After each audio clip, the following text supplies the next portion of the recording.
দুনিয়ার সবথেকে কালো মানুষের মধ্যে এক নম্বর হইল বিলাল,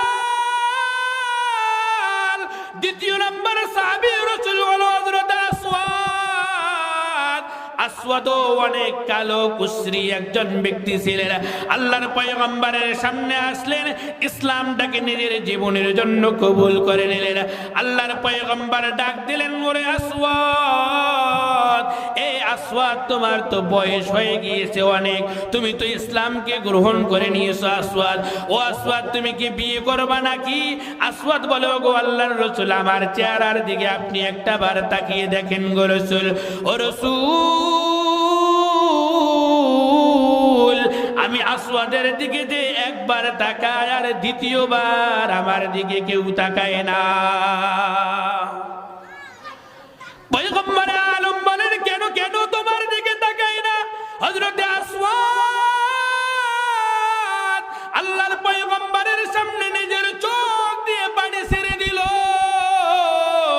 আল্লাহর পয়গম্বরকে ডাক দিয়ে বলে, ওগো পয়গম্বর, আল্লাহ আমাকে এমন একটা চেহারা দিল, আমি অনেক কালো একজন ব্যক্তি, আমাকে কেউ পছন্দ করে না, আপনি আমার বিয়ের কথা বলতেছেন গো রাসূল।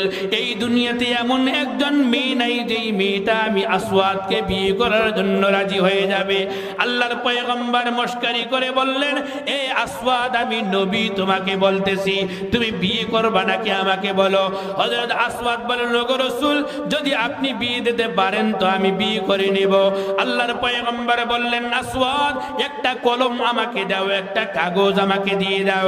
আল্লাহর পয়গম্বরের সামনে হযরত আসওয়াদ রাদিয়াল্লাহু তাআলা আনহু একটা কলম দিলেন, একটা কাগজ দিয়ে দিলেন। আল্লাহর পয়গম্বর একটা ঠিকানা লিখলেন, নিচের মধ্যে লিখে দিলেন, ইতি মুহাম্মাদুর রাসূল। জোরে বলেন সাল্লাল্লাহু আলাইহি ওয়াসাল্লাম। আল্লাহর পয়গম্বরের একটা চিঠি হযরত আসওয়াদের হাতে দিয়ে দিলেন। আসওয়াদকে বললেন, যাও যাও, তুমি এই ব্যক্তির বাসায় গিয়ে বলবা মুহাম্মদ আমার ঘটক হয়ে গিয়েছে, মুহাম্মদ বলেছে আপনার ছোট কন্যার সঙ্গে আমার বিয়েটা দিয়ে দিতে বলছে। আল্লাহর পয়গম্বরের সাহাবী আল্লাহর পয়গম্বরের চিঠিটা হাতের মধ্যে নিয়ে নিয়েছে, একবার মেয়ের বাড়ির দিকে এক পা সামনে দেয়, আবার দুই পা পেছনে নিয়ে আসে, মনে মনে আফসোস করে, ও আল্লাহ, আপনার রাসূল বললেন আমাকে বিয়ে দিবে, আপনার রাসূল আমার হাতের মধ্যে একটা চিঠি দিল, আপনার রাসূল বলছে এই চিঠিটা নিয়ে পৌঁছায়া দিতে বলছে।